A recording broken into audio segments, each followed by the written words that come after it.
All right, good morning, everyone. In honor of the first sort of go live click and just sort of waiting for folks to arrive, I'm going to take a little sip of my tea here. So let's take a little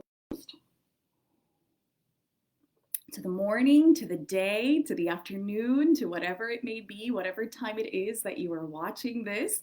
Welcome. And we're going to begin our day or continue our day, if you perhaps are watching this a little bit later than the morning, with gratitude. This is our gratitude practice, our movement practice to tie in together our gratitude as well. Before we get started, today we will be using some tools, and that is just either a yoga strap if you have, or we don't need a yoga strap. I have a long sleeve sweater right here, and I'm just gonna roll that up, and voila. It becomes a little strap that we could use. We can tie it around the foot, little things like that, all right? So take about 10-15 seconds, grab your little tool. So again, either a yoga strap we'll be using today, or a sash, a belt, anything that looks like this. And an option is also to roll up a long sleeve shirt or sweater, and that will work, all right? We will otherwise begin seated. So once you do have your strap or your shirt, you're going to keep that nearby.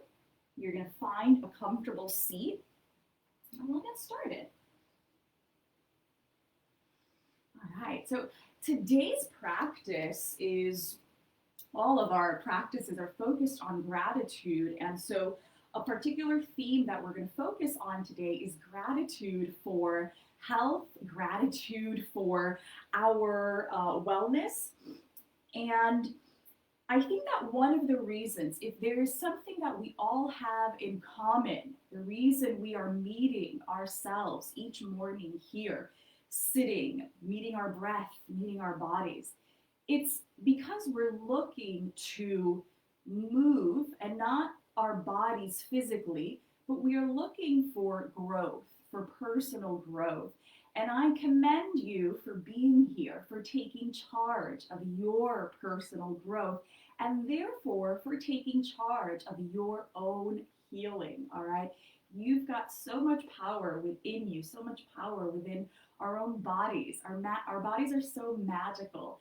And so it really is important for us as individuals to open up, to be present, and invite that healing, all right? So I think it's great that we're here, and that healing is directly linked to the growth. As you sit and meet your breath here, I'd like to share just a little something I journaled this morning in relation to healing and growth. And I wrote, where there is healing, there is growth. But this growth is initiated by something. In other words, where there is stagnant energy, where there is no change, where there is no movement, this leaves nothing to fuel healing or to fuel growth.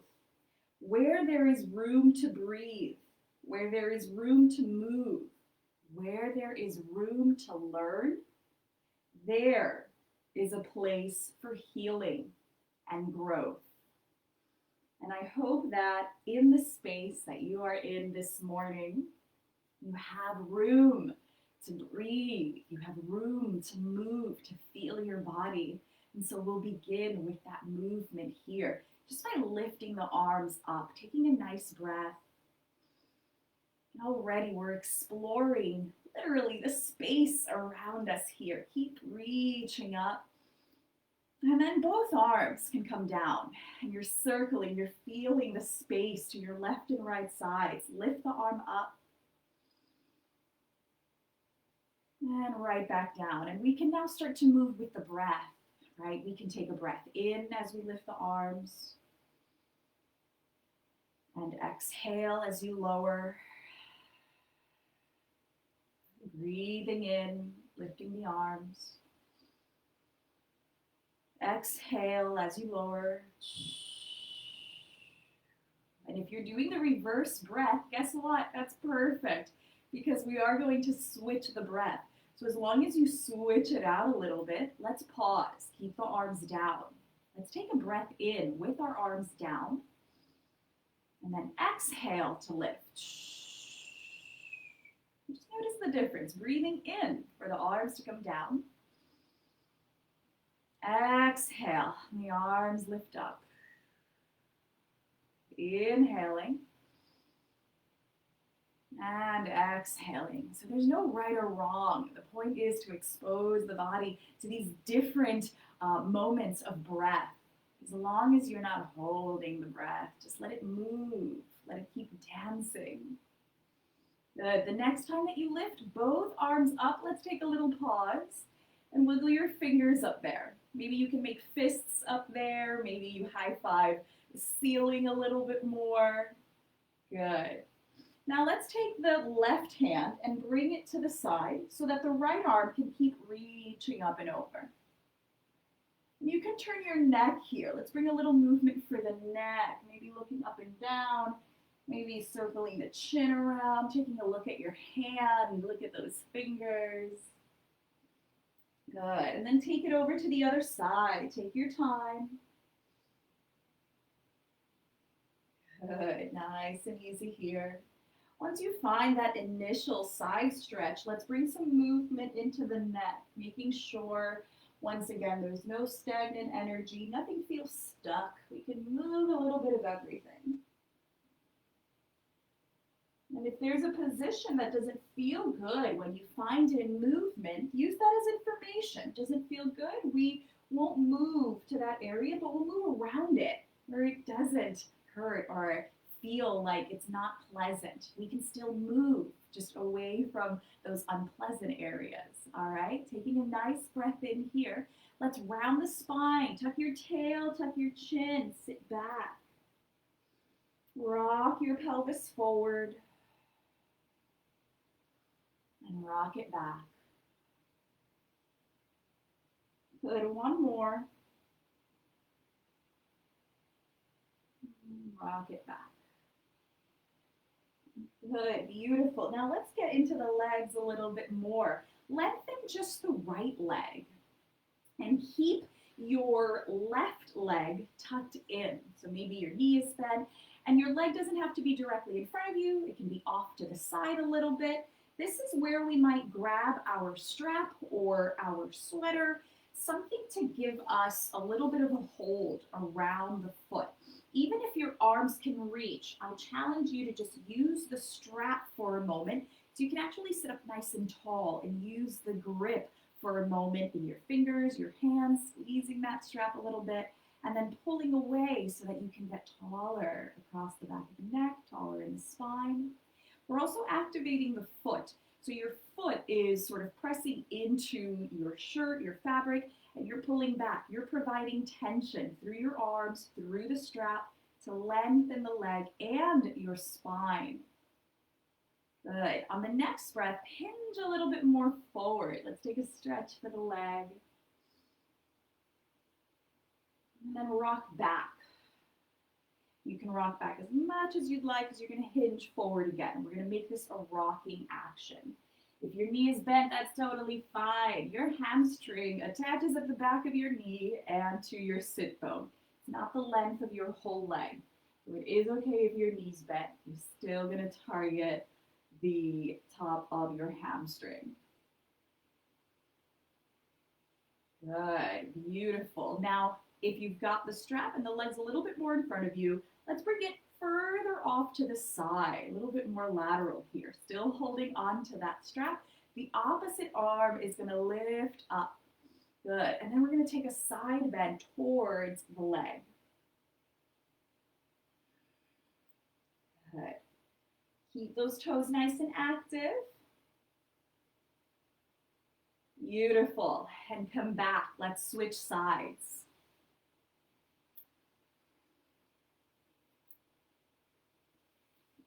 Good. Bringing the strap around the opposite foot And first we're going to use this to find length, to distribute length through the leg. We're going to flex the foot, push into our band or our strap, lengthen up and sit up your spine through the crown of the head. That's an extension of your spine. Good. Sitting up nice and tall. Your leg is active. You can also activate it with this idea of pressing downwards. Not so much that it's getting further away from you, but you're also pressing down, crushing the floor beneath you. Good. Hinge forward a little bit. Try to keep your gaze forward, your spine elongated, so that we're not curling at the upper spine. We're not flexing the spine here. We're hinging at our pelvis and using this for the legs. Good. Rock back a little bit. If you want to rock a little faster, that's fine. But I always say move slow enough where you can really feel everything in the body. Slow is actually pretty strong and informative. Slow means the brain is very involved in this movement. Good. Beautiful. Now take the leg a little bit wider. Good. Sitting up nice and tall. The opposite arm is going to lift up. We'll take a nice breath in to lengthen and then exhale as we tip over towards the extended leg. Good. And we're taking a side bend. If you notice that you're facing your leg, that's fine. Your spine does that. It rotates. See if you do a lateral bend without the rotation right now, though. Good. Beautiful. Pick it right back up. And we'll move towards tabletop position. Remove the strap out of the way. Come on to your hands and knees. Because we're in our tabletop and our hands are supporting us this morning, we're going to make a bunch of handprints on the floor here just to warm up the wrist a little bit. And I'm also going to adjust my camera a little bit so you can see more of me. And so just warm up your wrists, making some handprints all over. How far can your handprints get? You circle all around, even the back of your hand. Good. And then we'll meet for some cat-cows. From your tabletop, tuck your tail, and then tuck your chin last. Keep your chin tucked as you lift your tail so that your head comes up last. And we'll always move through our cat-cow in this wave-like manner, very segmented.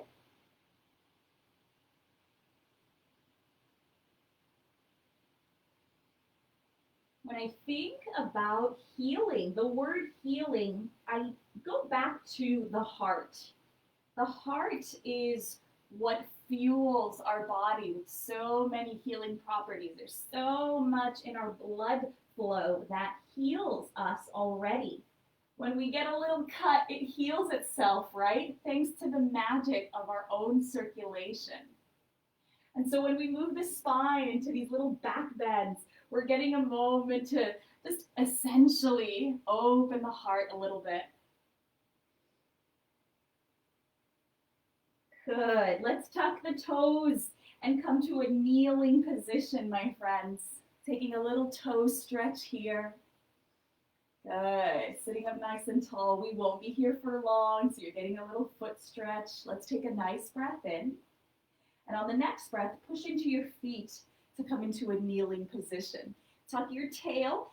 Try to engage your glutes a little bit so that we keep the balance. Because if you lean back, let's lean back a little bit.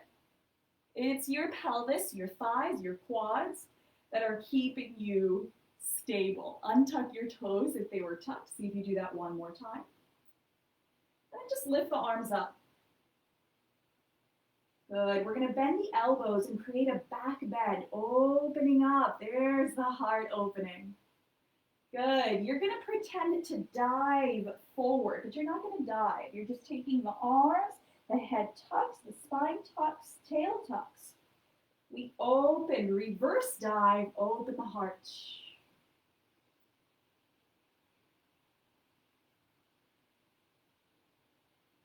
Good, one more time here. And the next time that you dive forward, you're gonna bring your hands back to the floor. The left leg is gonna make its way back. And we'll explore our last little back bend here by lifting the left leg up, bending your knee, and trying to kind of kick that foot up to the ceiling. And then see if it can just stay there. Hold a little stillness. Can you open up the rest of your heart and chest looking forward to create a back bend? So this is a great place to stay. Tiger pose variation, or shift your weight to your left hand so that your right hand can reach up. Maybe it reaches back. It doesn't have to touch the foot. If you touch your foot, cool. If you happen to grab your foot, press foot to hand to foot for a little quad stretch. Or you can just reach. Once you're done, we're gonna release that. Take one last cycle of your cat-cow, round it out.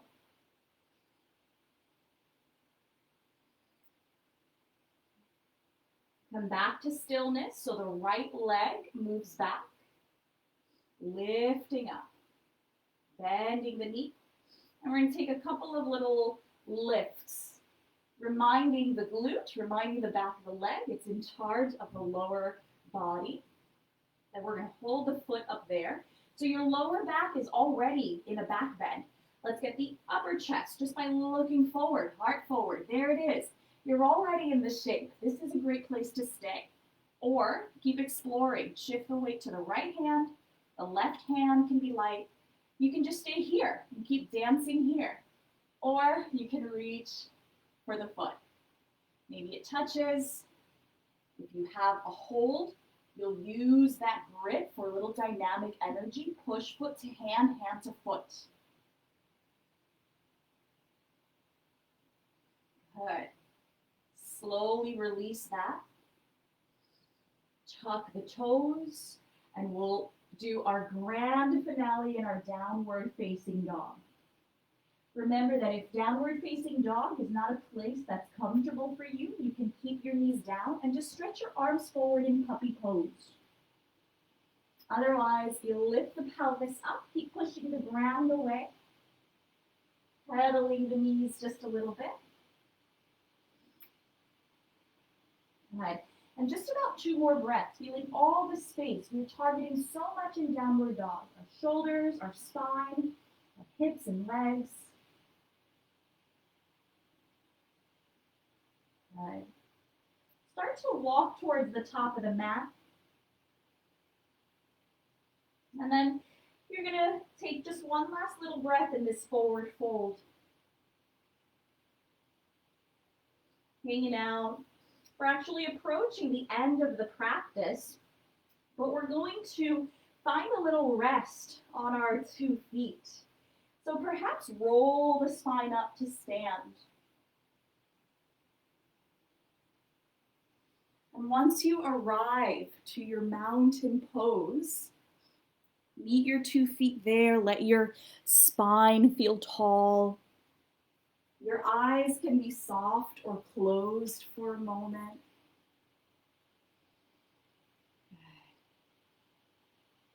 Lift the arms up. And perhaps there's a prayer that meets at heart center. Let's just do that 2 more times. Circling arms as we find the breath. Opening up to receive our healing. Opening up to be open for our movement, to be in charge of our wellness. And let's add a final one, a bonus round.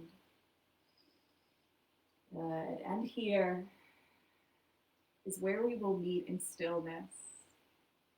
The hands can relax down by your sides. Your feet might rock, or you might find complete stillness. Your hands will relax, shoulders can soften, and we're exploring a standing shavasana, a standing finale, if you will. What is it like to just be, just breathe?